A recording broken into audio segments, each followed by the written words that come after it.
Welcome to Skin in the Game. I'm Tim O'Shei, and John Cimperman and I have a great episode for you.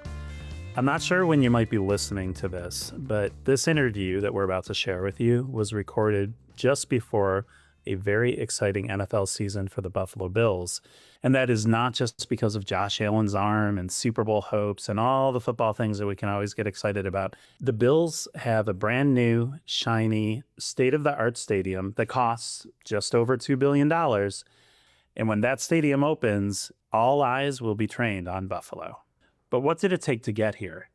I was lucky enough to be on the inside of this story for a few years covering the stadium negotiations when I was a sports business journalist at the Buffalo News. There's a whole story behind how this stadium came to be. Now that the stadium's opening, we're going to start hearing more and more of it. We're going to welcome in Bill Maggio and Jordan Levy. Bill Maggio is the managing partner of Lorraine Capital, and Jordan Levy is the managing partner of Seed Capital. You look them up, that's what you're going to see they do. What they are in reality, though, are two wealthy, influential, well-connected businessmen, both from Buffalo, who served on an unofficial committee supporting Ron Raccuia and the Buffalo Bills and their negotiations. Some things you need to know. The big players in the stadium negotiations came from four corners. Okay. One, of course, was the Buffalo Bills, Terry Pegula, Kim Pegula, and their chief operating officer, Ron Raccuia. Then, of course, you had New York State, led by Governor Kathy Hochul. You had Erie County, led by Erie County Executive Mark Poloncarz. And, of course, the National Football League and Commissioner Roger Goodell. There were a lot of people behind the scenes who helped build the relationships, sometimes mend the relationships, and bridge the gaps between these people. A lot of things needed to go right. The state and the county needed to contribute a significant amount of money. The Bills needed to, let's say, accommodate the political realities that the county and especially the state had to deal with. And the National Football League had to be supportive of this entire process. That includes Commissioner Roger Goodell, but it also includes the other NFL owners too. The way it happened had some drama. It had some near breaking points. It also comes with some second guessing and some regrets after the fact. We're going to get into all of that. Bill and Jordan are also going to speak with us about what they think Western New York needs to do to capitalize on the momentum that comes with this new stadium, which is not in the city of Buffalo. It's 20 minutes away in the suburb of Orchard Park. We all have opinions on that, especially those two. Welcome to Skin in the Game. Bill Maggio, Jordan Levy, thank you for joining us. Our pleasure. Glad to be here. All right, so John and I both live by the subject of our discussion today, which is the Buffalo Bills' new stadium. And I know you've got opinions on it, John. And Jordy, I know you do, and Bill, I know you do too. So I might be the moderator between all of you here. Okay. But here's what we're hoping to accomplish today. We want to give people out there listening and watching a vivid sense of what a negotiation actually looks like. Typically, what you hear publicly is one side wanted this, the other side wanted that. They fought back and forth. It stalled. It froze. It warmed up. They finally reached a deal.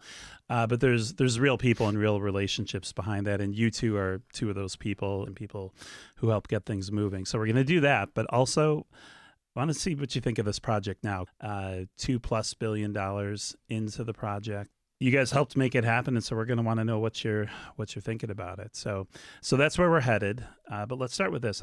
How did you both get involved in these talks back when they were happening?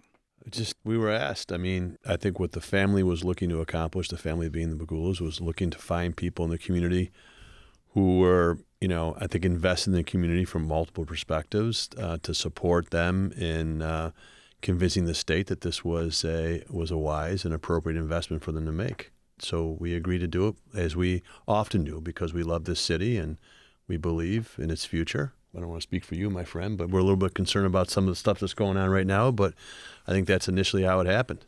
I was on the original stadium Commissioner Cuomo started. That was sort of a joke. So that when this came around this time to actually do a stadium, I think that Ron Raccuia really should take a lot of kudos for what he accomplished and what he did. And he put together a small group of us to try to help move this process forward. It was the publisher of the news, Tony Masiello, Bill, myself. There was one other person. John Dandies, I think, was there also. Renee It was Jones, a small maybe? group. Honestly, Ron Rakuya is the one who engaged me. I assume the same thing with you to help. Yeah. So this would have been 2018? No, well, this was 2020? 2021. The Cuomo group was more The like Cuomo group was, 2018. and that was a group was joke. big. We met once. We had a huge that was pre-COVID. and I remember it was like being at like the United Nations. I mean, there must have been 30 people at the table, a huge table. Chuck Schumer was there. He was in, everybody was involved. And I don't know, I think it was a move by Andrew to try to say that he was going to do something. And it was a way to stall it because he did stall it. He was great to Buffalo. So the Buffalo Billion and a lot of the stuff that Bill and I have been involved in as a result of his Buffalo Billion initiative. But on this one, I think he slow played it. Yeah, it sounds like a big kind of catalyst or turning point was when Kathy Hochul took over the seat. Did that add some gasoline to the fire to get the conversations going, or no? I think just to support herself, knowing that the Bills are the biggest brand in Buffalo, I think she started it. I mean, like she was like, we're going to do something about the stadium. I mean, she really got behind it because she was trying to woo over the community, right? So, she really, really engaged the community in the thought process around building a new stadium. Yeah. No doubt. I might maybe not completely agree. The Pegulas wanted to build a stadium. They knew they had to. I think there was the county executive put some fear into people that the stadium was going to fall down. 7 years. It's 7 years left. I don't know if it was true or not true, but Mark Poloncarz certainly created a aura that the stadium was going to fall down. Can I jump in Well, and he put in his book that he saved the stadium back in 2014, which is a reason I think we didn't build a new stadium back then, correct? I will jump in with one clarification, Jordy, because I played a role by the position I was in. So we're talking summer of 2021. I was at the Buffalo News. I was assigned to cover the Buffalo Bills stadium negotiations that were just about to begin. The Bills hosted a couple of us from the News, 3 of us, at the stadium to give us a tour and explain to us why it was falling apart. We'd have to ask Mark Poloncarz this. I recall that he wasn't thrilled about the story. Well, I'm sure. So that storyline was out there, but I think it was the Bills who were actually pushing it at first. I always like to know why stadiums like what was Rich Stadium falls apart, but Fenway Park, Wrigley Field, Lambeau Field, these iconic institutions, no one ever talks about them falling apart. Correct. Was it the years that they were built? Was it more shoddy construction or not? I guess we never really define what falling apart means, right? Is it Yeah. economic? I mean, who knows, But I could tell you, and I don't want to speak for Jordy, but I could tell you that was a big component of the discussion was the fact that the stadium was really in bad shape. Well, I think it was in bad Truth be shape told. because it didn't have all the new premium seating. Well, of course. It didn't have all the new social gathering areas, Yeah. which are really popular. It didn't have a lot of the bells and whistles that AT&T Stadium has. Apples to bowling balls, my friend. The new stadium to the old stadium in terms of the economic potential. Yeah, I recall the line at the time being, if you try to renovate it, it's going to cost, meaning I'm not sure how much, but we're talking like $1 billion or more. Or you could just build, spend a little more and build a new stadium. And I'm oversimplifying the argument, but that's, because I asked John that exact question, and that was essentially the response that came back. Yeah, and that just for reference, that's recently was the whole dialogue in Cleveland, Ohio with the Browns. Right. And by the way, the Browns stadium, Huntington Field, is only, and I say only because, it's 25, 30 years old, and they've deemed that obsolete. Well, we have that with our arena. Yeah. I mean, our arena is exactly 30 years old, and it's already obsolete. Yeah. But I think there was also a lot of pressure from the league as well. Besides, all these other factors, there was pressure from the league that we needed to upgrade. And since there were so many opportunities for expansion, like either we're going to do something or, they're going to start looking at other That was the other options component. because it's about revenue and it's about modernization. And we're obviously one of the 2 smallest markets in the NFL. And if we can't be competitive from that perspective, then they have to look at it. And I think the commissioner has historically been extremely loyal to Buffalo. He's very supportive. And I think most of the owners, I have a bunch of friends that own teams, and they would always tell me, like, it's the worst stadium. It's old, it's antiquated, it's a terrible market, and the most passionate fans in the NFL. But, like, we don't really care if the team stays there, doesn't stay there. It's not like it's Green Bay. Green Bay has something that is never going to change. And the rest of the league, it's mobile. And I think that's a good point. I think having the commissioner on our side, I think, was really, really important. Yeah. I think I brought a certain degree of comfort in the negotiation for the Pegula family, knowing that they had his support. But back to the renovation expense, though. I mean, you look at what they put in M&T Bank Stadium in Baltimore. I think they put almost $750 million just to renovate that stadium. Yeah, right. Right, recently. Well, So it's not cheap. No, it's not. I mean, you look at the new arenas, and we had Len Komorowski from the Cavaliers on the show last month. They put more money into the renovations of that arena than what it cost to originally build it. At some point down the road, we'll have a separate Conversation about the arena at Cobblestone. Because that's the same fate that they're facing. Exactly. Right? They put more into it than what it cost to build. Yeah. On that threat or potential, how real was that with other markets, i.e., Austin, Texas, or others, looking at relocation of the Bills? Well, I mean, they certainly positioned it as a real threat, no doubt. I mean, both privately and publicly. It was something we discussed oftenly in our discussions. We discussed locations, where they could potentially go. It seemed logical at the time. I mean, Jordy and I have the privilege of knowing really how strongly the commissioner feels about the Bills, so we were always somewhat comfortable. It would be a really, really hard thing to see the NFL let happen, but it was a serious point that we were often forced to have to consider. Here's some inside baseball. Terry committed to the commissioner and the league that he would not do anything to have this team move until January 1st of 2022. He made a commitment, and he stuck by that commitment. And he was very clear to us and to his team that we're not looking anywhere else, and we're not going to go anywhere else. I remember when we were playing Tampa that season. It was in the later November, I think it was. And I suggested that we should fly to Orlando. Orlando was one of the places that the team could have gone. I think most of the likely candidates are not really where people think it was going to go. I'll give you my opinion if you care, but Orlando was one of them. And I said, why don't we go to Orlando, drop the plane, and make sure that we leak the story that we're going there to look at the facilities that Disney would provide.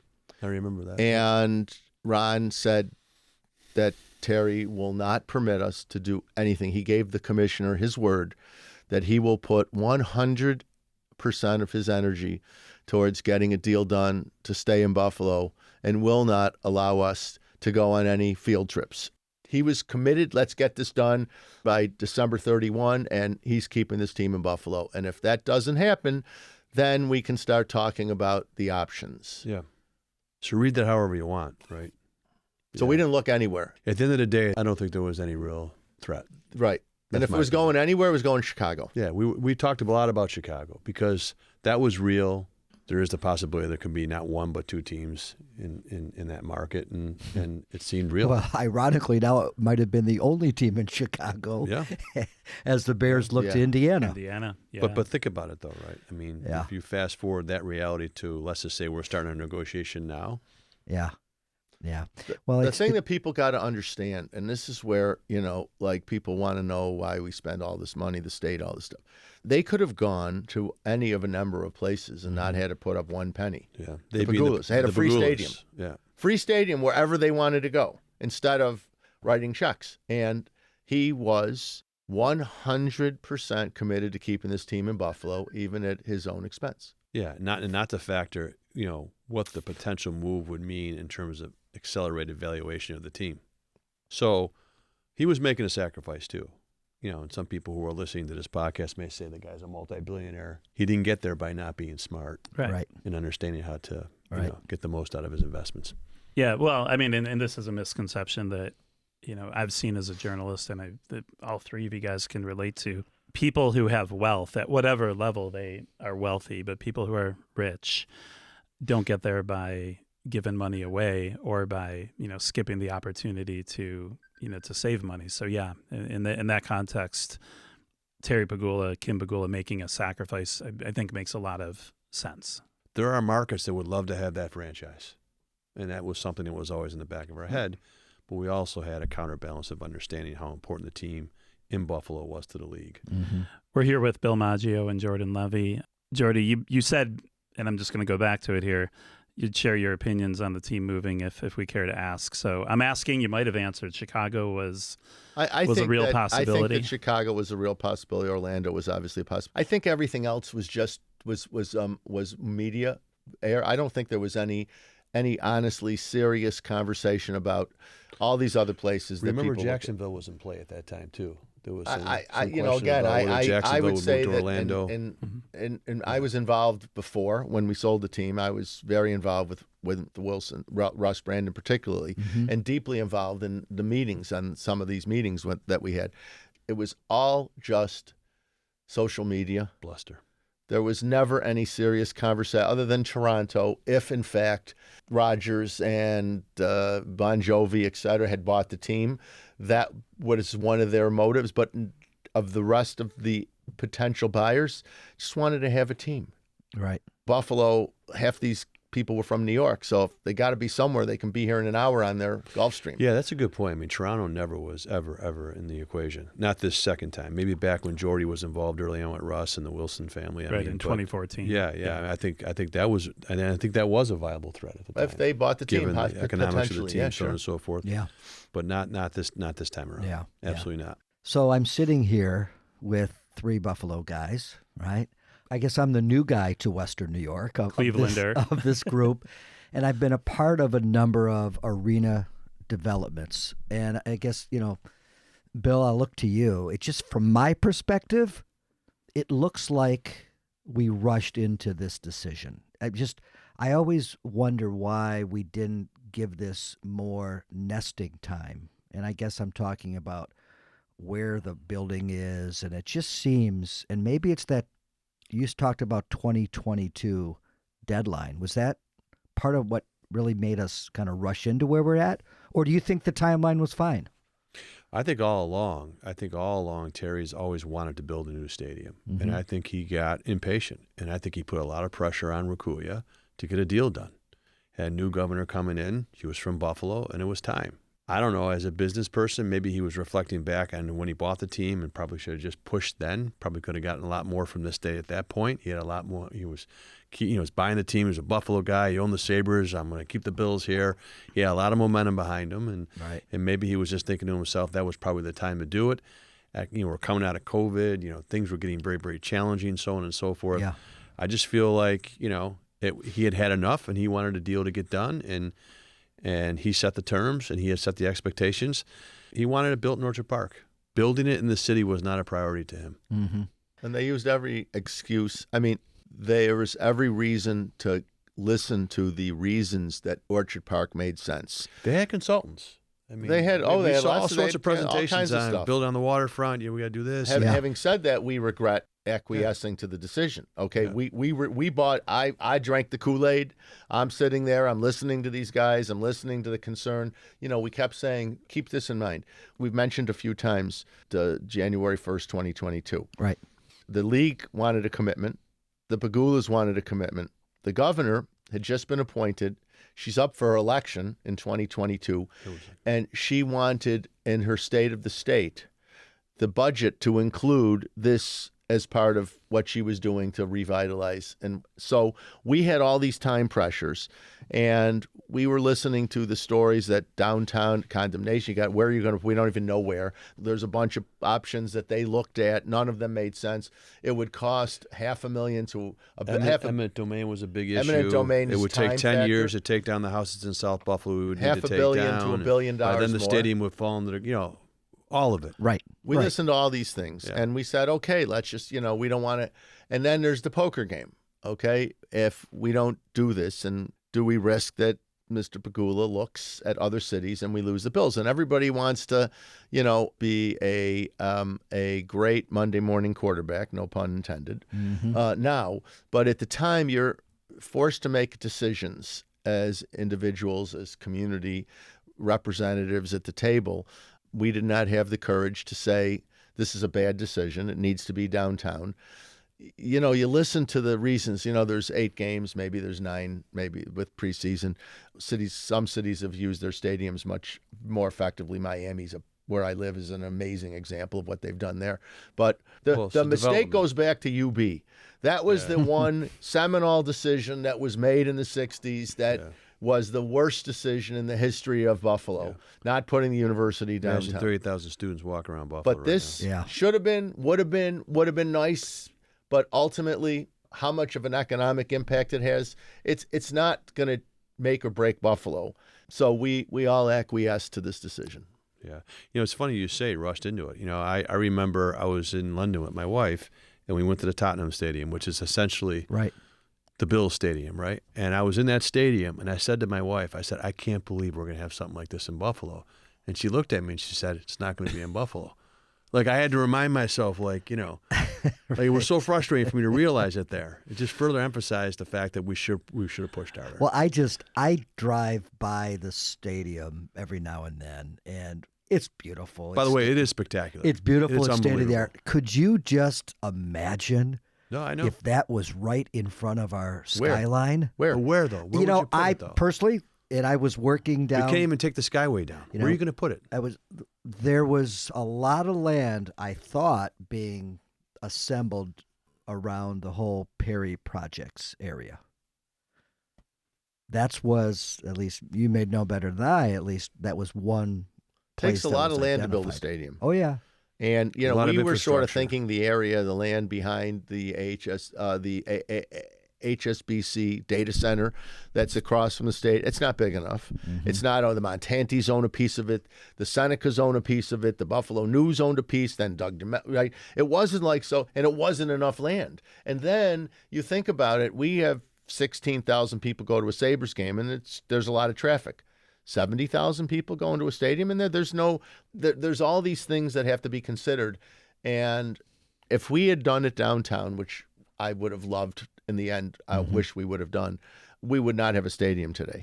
I'm going to just pivot a little bit differently from where Jordy is, like, you know, like, we should have just pushed it, we should have forced it. To me, we should have done more diligence, right?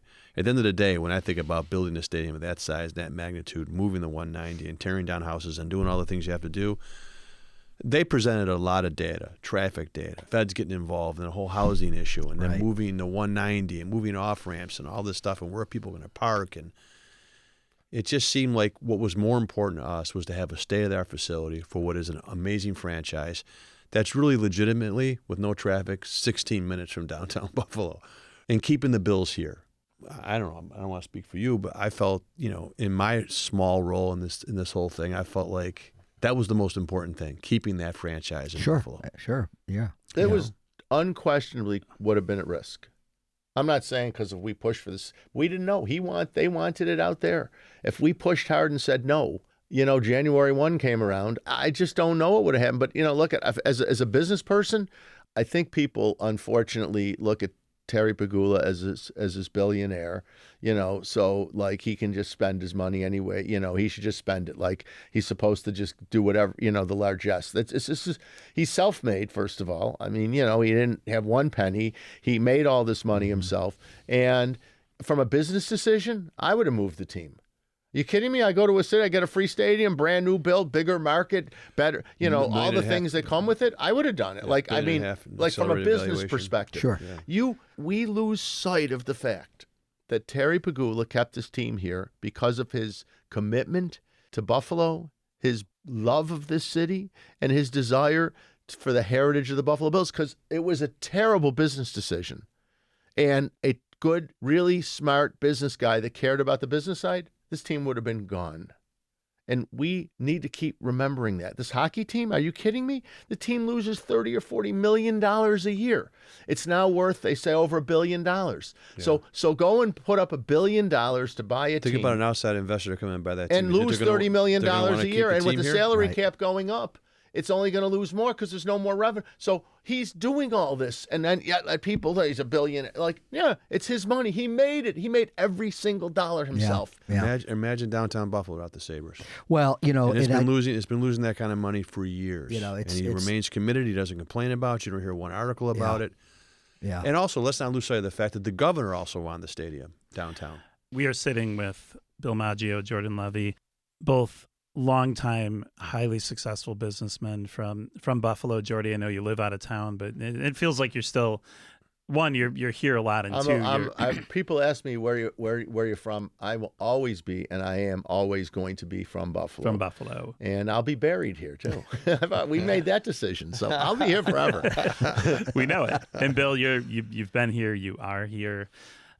But from the NFL Commissioner Roger Goodell to New York State Governor Kathy Hochul, who, as we pointed out, is from Buffalo, Erie County Executive Mark Polenkars, the Pegulas, their top guy at the time, not any longer, but at the time, Ron Raccuia, who was leading the negotiations on behalf of the Bills.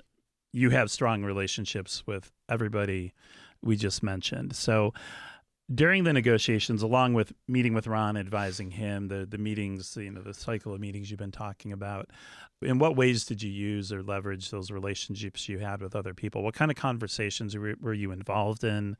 Did you find yourself having to push or nudge or, pull people in certain directions at points? I would say that, the positions that are understood today were the positions that we understood, and people were very firm in that. You talk about the commissioner, his commitment and love for Buffalo and this franchise and this team and this brand. Jordy's right. It's not the Green Bay Packers, but the Bills are an important component of the AFC, and it's, they're an important component of the legacy of the NFL.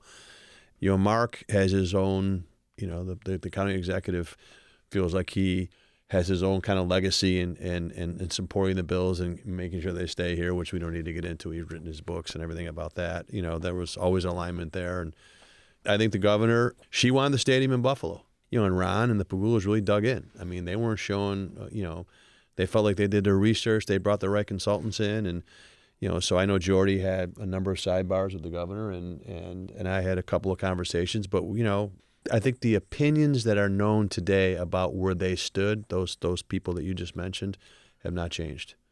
I'll tell you what sort of happened.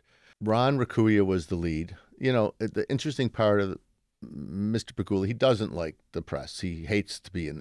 This better than anybody. And his last press conference was the best example of why he doesn't like the press. It's probably his last press conference. And so Ron was in the lead the whole time. And somewhere along the way, this thing was moving forward.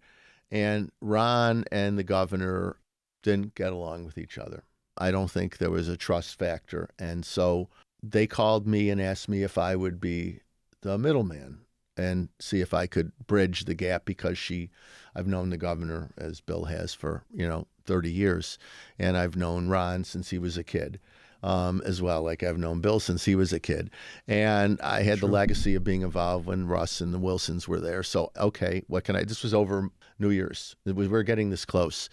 I know because it's very interesting. So I'm talking to the governor and I'm talking to Ron, and I know where everybody's at, and I'm trying to bridge the difference. And at the time, they were convinced the stadium was going to cost $1.4 billion.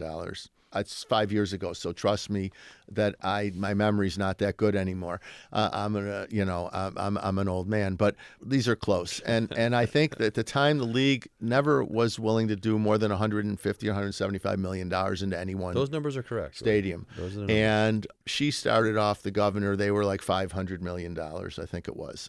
6. Well, the county was 100. So let me.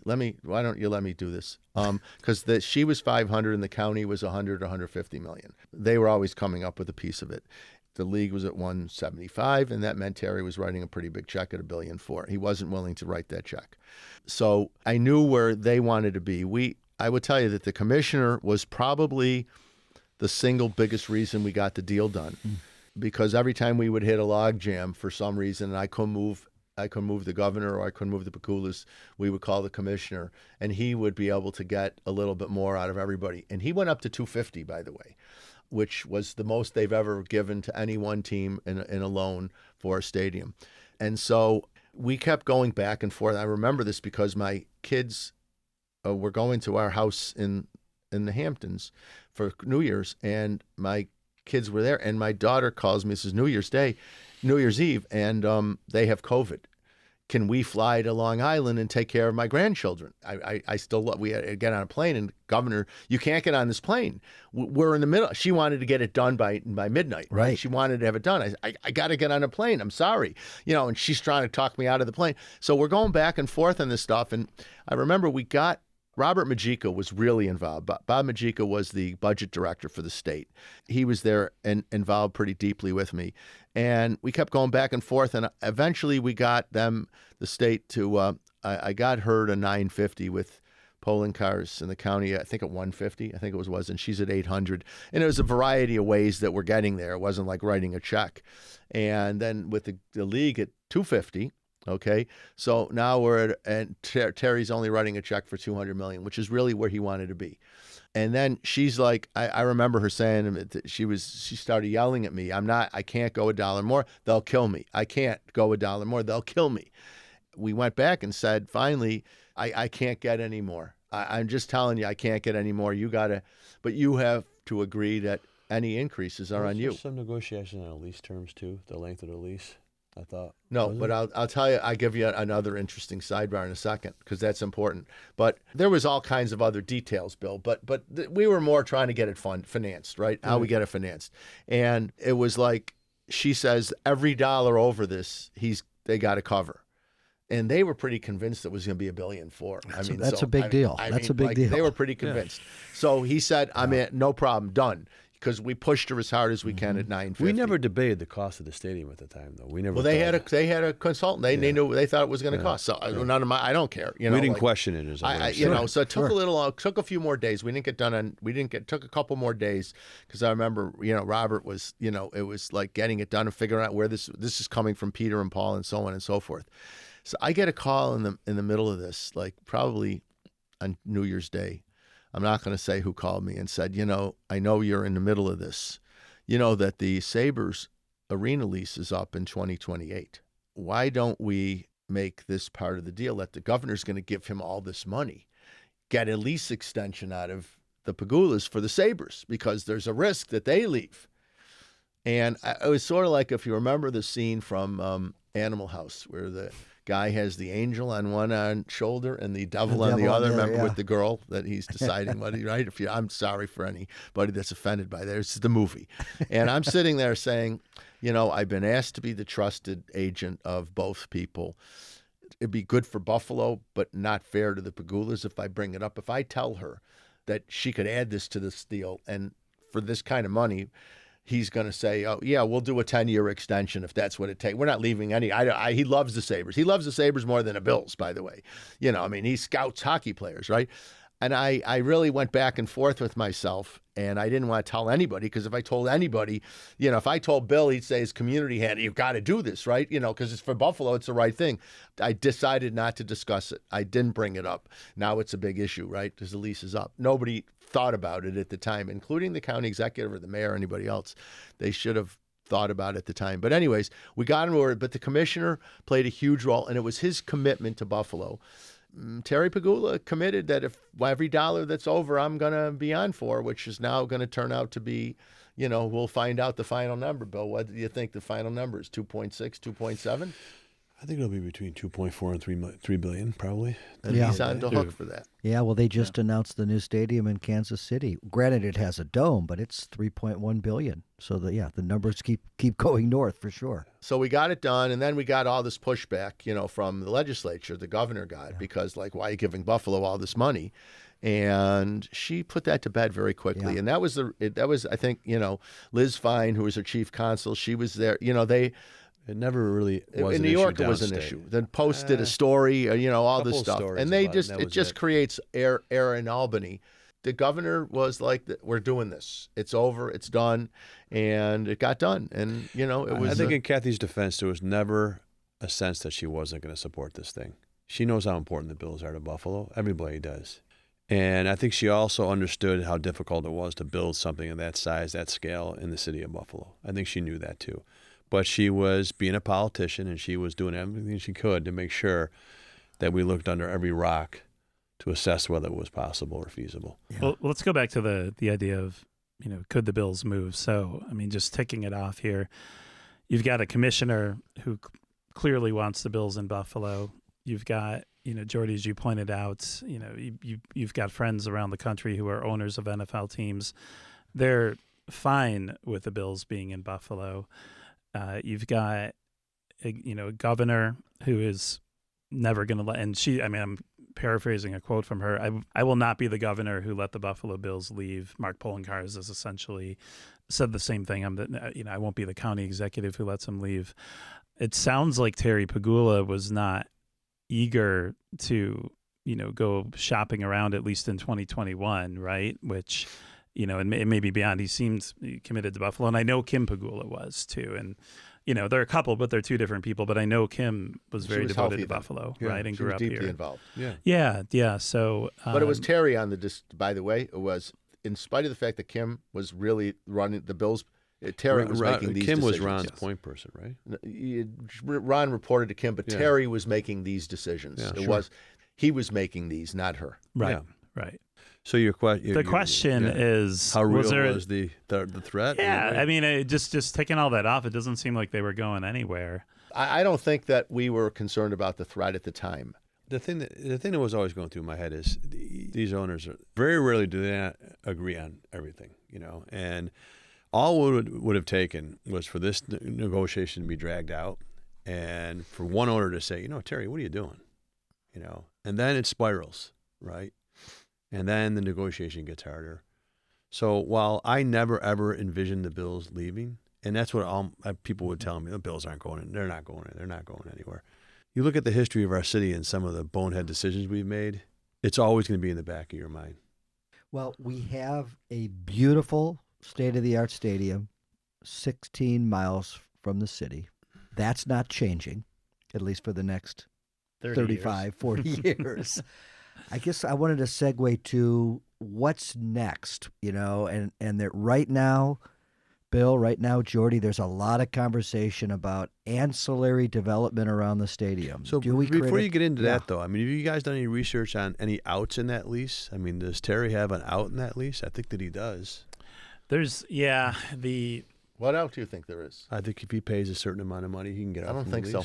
Yeah, I don't know if there is. Well, go back to something. It's in the lease, and it's something that Mark Poloncarz, the Erie County executive, articulated back when the, when the MOU and the final deal, which were a year apart. Yeah. But when both of those were finalized, at some point there's a big penalty that. That a team, an owner, and it may not be the Pegulas, but an owner who wanted to move the Bills. I think it's $1 billion. Well, that's the state's money. That's it. They have to. They have to repay. Though, you just can't assume they're here for 30 years, no matter what. Yeah, there is an out in that agreement. Well, there's an interesting. This is something. Someone writes a check for $1 billion, they can take it. You just said else. The average NFL team is probably worth $7 billion right now. So that's $1 billion a lot. But that's what 15%. That's not going to require the league's approval, though. Yeah, right? Yeah. But that's just not. Honestly, I don't see that the league. I'm not saying it's as long as Roger's the commissioner. That's for sure. So it would require some key changes in personnel. Something Poloncarz pointed out to me back at the time, and to to anyone who was asking, is you would also need a judge in Erie County to allow the lease to be broken. It's pretty. If the commissioner and ownership changes, somebody might want to look at how that all actually plays out. But that's the base level. You're right. In the context of the teams are worth $7 billion, if you could get it done and it only costs you $1 billion, only $1 billion, right. Would you do it? I guess anything's possible. I think the community. I only raise it because it's a business, right? And business owners think about things differently than a fan does, right? And it was a responsible thing for Terry to do, given his age. I don't know what his estate plans are. I have no idea. I know, to George's point earlier about the Sabres, if an out-of-town buyer were to come in and buy this team, we'd have to work really hard to convince him to keep it here. Well, the conversation we're having about the Sabres is relevant to where, Bill, we were going to go with this ancillary development, quote-unquote, title town around the stadium. And the reason I think both of these discussions are tied together is we also have resources that need to be applied to the arena and what I would call the entertainment district around the arena, Cobblestone, right? Do we focus our resources there, both capital as well as time and political, or do we focus our resources on building an entertainment district in Orchard Park? I think you know where I stand on that, Yeah. but You know how I feel I'd about it love as to well. hear from you. Jordy, we'll start with you. Well, Bill's closer to it than apparently, it sounds like it's a $400 million check. So I think you're 100% right, John. I would love to see us leave the stadium where it is. You need a hotel, build a hotel, and put all the development into Cobblestone and downtown, fix the arena downtown, which needs to be fixed. Sure and does. That's just going to have to happen. And then continue to redevelop downtown. Because we talked about this before the show went on. The downtown is the soul of Western New York. I mean, you can say whatever you want about suburbs, or Clarence is beautiful, Orchard Park is beautiful, Transit Road is retail, and all that. The soul, you have visitors from out of town, you bring them and show them downtown. Sure. That is Buffalo. We've got to invest and make it as strong as possible, because it is what defines us. So I think, from my point of view, we should put every dollar that we can into building downtown, building that Cobblestone District, making the stadium work, because the Sabres, when they're good, they're almost as valuable to us as the Bills are. And I know Bill and Eric Reich are very involved in this project and what's trying to happen there. So why don't you elaborate? I think you're spot on, John. That's where the investment has to be. Yeah. You can't move a small population of people from one neighborhood to the next. I mean, if you build out there, they're just going to leave downtown. Yeah, I always say, and do we got to close support the Elmwood? downtown. Do we core. close Hurdle? What district do we close if we're moving Yeah. people to Orchard Park? So I absolutely agree, and there are some very smart people trying to work to make that happen. We need housing in downtown Buffalo area for the young entrepreneurs, tech-oriented entrepreneurs who make $90,000, $100,000, $120,000, $140,000, who want to walk to work, who want to live in a community. It's not the 1%ers. It's young people that we're trying to get to stay here or to want to come here and be a part of a wonderful community. So we're doing everything we can to support Terry and his efforts to make investments down there and to build the market rate housing and to build the retail that young people want to see. We're not talking about 8 games a year. We're talking about 40 games a year, 10 or 15 preseason games, playoff games, Well, 200 concerts. events. You could do You 200 could do events 150 in that arena. events easily down there. And you know what? People go to them, and they go downtown. Yeah. And regardless of what people are telling you, young people want to live downtown. They want to live there. And we're developing jobs and bringing companies to Buffalo that can pay the salaries. It's these tech-oriented companies that can pay the salaries that you need to pay $1,500, $2,000 a month in rent. So, yes, 100% aligned on that's where the investment has to go. It's a state-of-the-art stadium. It's phenomenal. It's going to be great for our team. It's going to be great for our quarterback. My understanding is, takes into consideration some of the adverse weather impacts that the old stadium Great for couldn't address. tailgating. It's great for tailgating. It's all good, right? But as Jordy said, you've got to build a couple of hotels, fine. But if you're going to make big investments, make them down around the arena, because economically for the Pegulas as well, that has to happen. Yeah, it's funny you bring up the Sabres are as important as the Bills. I also, as you know, I'm in the hospitality business, and I actually used to work for the Sabres. I think for 8 days a year, 16 days a year, the Bills are a spectacle. But the Sabres are a way of life for us. And I see it in our Look at what they did restaurants, just the way our they played bar. this It year. just, It's unbelievable. Jordy, it's like you mentioned around the World Cup in Miami before we got on the interview here, just how that helps the local restaurateur, right? It's that unseen kind of economic impact that comes from, in the case of the Sabres, playing 84 games a year. How many people stood outside of the playoff games? It was great. In lousy weather. It was great. Yeah. I mean, thousands of people. Yeah. They wouldn't be downtown. Every other day. Right. For And then where they 4 go? They're not weeks. going home. They're going to the restaurants and bars. Yeah. That's how you build a vibrant ecosystem, right? Yeah. And so And did you see the age of most of those fans at those viewing they're the parties? exact people, they're Young. They're the exact Young. people we're talking about. Yes. The exact people that we should all be focusing on getting to stay here or to want to come here. They're our future. Yeah. You know, we're trying to inspire people who are in positions like we are to make that a priority, Right.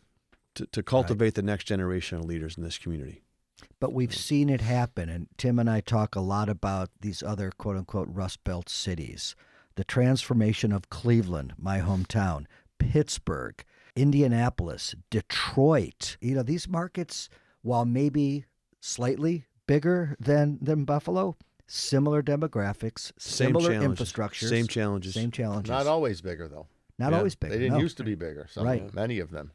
We have a real opportunity with the stadium, because, I'm sitting there, everywhere I go, and I'm not in Buffalo much, they're talking about the new stadium. Are you going? What? It's put us in the conversation everywhere in the country. It really is. Yeah. They're excited about it. Opening game is on national TV and all that stuff. So now what we need to do is take advantage of that people are going to be paying attention. People want to come to the new stadiums. A lot of people just want to see the new stadium, right? They're going to come to Buffalo. What do they say? The first 2 years, you got a lot of momentum. Then the third year is when it settles in. I mean, we're going through that at the Albright now, not the Albright, the AKG Buffalo. Yeah. This is going into their third year. So now the momentum of a new building is now, it doesn't exist anymore. We got to take advantage of these next 2 seasons. Yeah. When people are going to come here, they want to see all the new players, the new teams. They come to town. I'll tell you, it's doable. Yeah. I can tell you it's doable. Buffalo can do it. And I think we mentioned it before we got started. We have not recovered from COVID. I mean, we're struggling. Downtown is struggling. It is. Yeah, we had a lot of momentum before COVID. The work we're doing at 43 North and so many other wonderful organizations. We lost Douglas, unfortunately. Yeah, we lost Doug. I mean, say what you want about Jamal. I mean, he had the right motivation. He had the right ideas. A lot of it aligned to what we're talking about. Yeah. And quite frankly, he owns a lot of the land that we're going to need to build on if we're going to build that infrastructure we're talking about. So I think it's important to also point out that I do believe that this community has the potential to actually get it right, to think abundantly, right? And I think COVID was devastating to Buffalo. And I think we're still struggling to come out of it. And we're doing everything we can through our foundation and everything to really kind of stimulate that and redefine how you measure yourself from a momentum perspective. And a lot of the things that we talk about and what motivates us, and Jody's been a tremendous mentor to me, and I feel like I really have to work hard to carry everything that he's done and worked so hard to build here. I don't know. I feel like we got a real challenge out of us. As I think about this, as we're talking about this, I don't know in the political climate that exists today that we could have gotten this stadium done in today's political environment in 2021, 22. This movement by the progressive socialists, which it's politics, right? That, rich people are evil and bad. You're going to give Pegula $950 million. What Forbes says he's worth, he should be giving us the money. I don't know that she could get it done today. I don't know that, and I honestly don't. We're lucky the timing was different and it was right, because the political climate today, he wants to do this arena, there's going to be, a massive pushback within her own party, honestly. I don't think they're going to tackle it this year. She's up for re-election. I don't see this happening until that election's over, because giving billionaires money is evil. There are efforts afoot, and I think, at the end of the day, the point I wanted to make was what motivated Jordy and I in the Bills process that we played a role in was exactly what we just said. We're looking at the context of Buffalo from a very, very big picture, and the Bills are a component of it. But they're a component of it, right? Like, there's a lot of things that have to happen to really make Buffalo like Detroit, like Indianapolis, like Pittsburgh, like Cleveland. Didn't revolve around their football team. That was a component of it. So Right. I think while we wish we'd have dug in a little bit more, at the end of the day, the Bills are here. We got a state-of-the-art stadium. That's right. Right? We got a great franchise. We got a great franchise quarterback. Let's focus on the positives.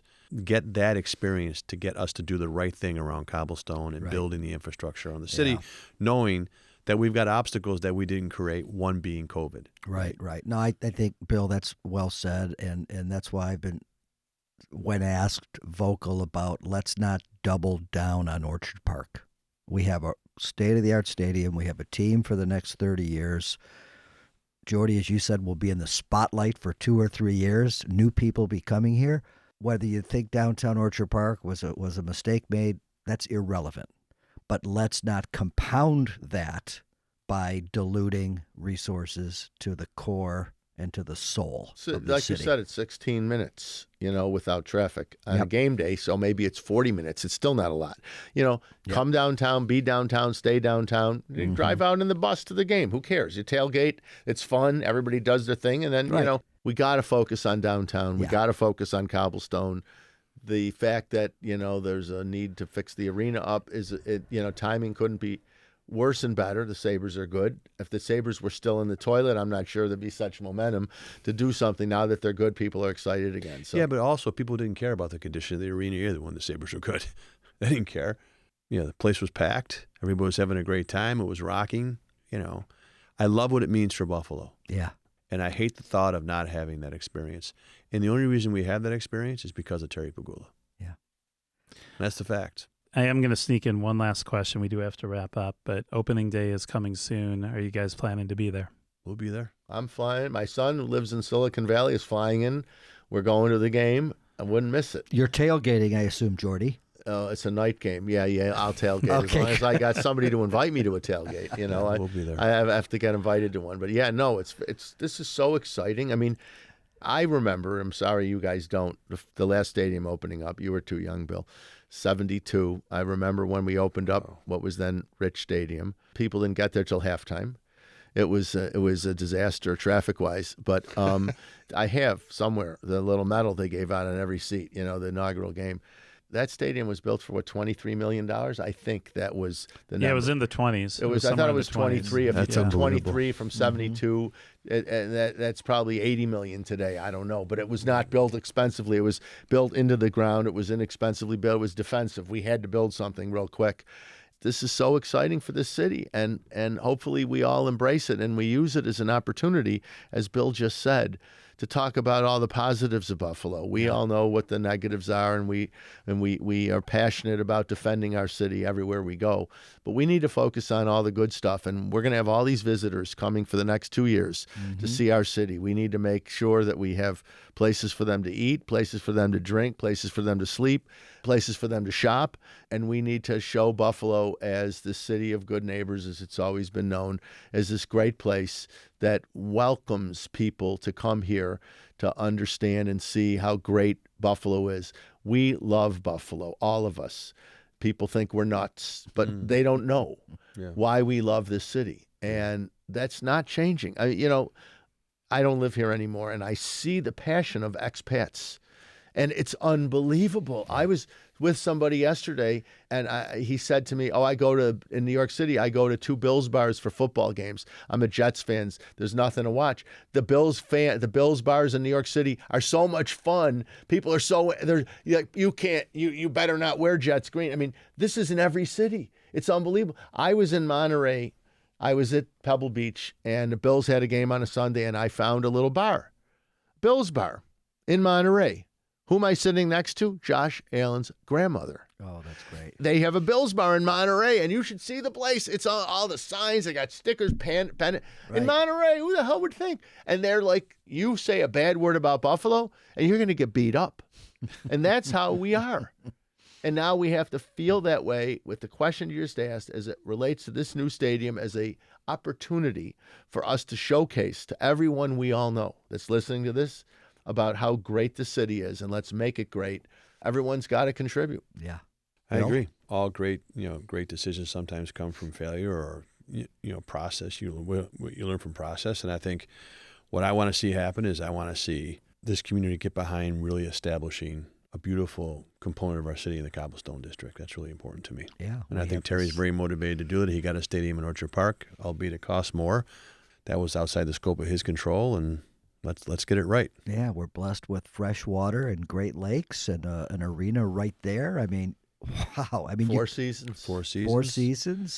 We're good an hour and a bones. half from probably the most prolific North American city in Toronto. Yeah. I mean, we got a lot of things stacked up in our favor. Let's start Absolutely. exploiting them and stop talking about all the bad. On that note, it's a great place to leave it. Bill Maggio, Jordan Levy, thank you for joining us. Thanks for having us. Thanks, guys. Thank you.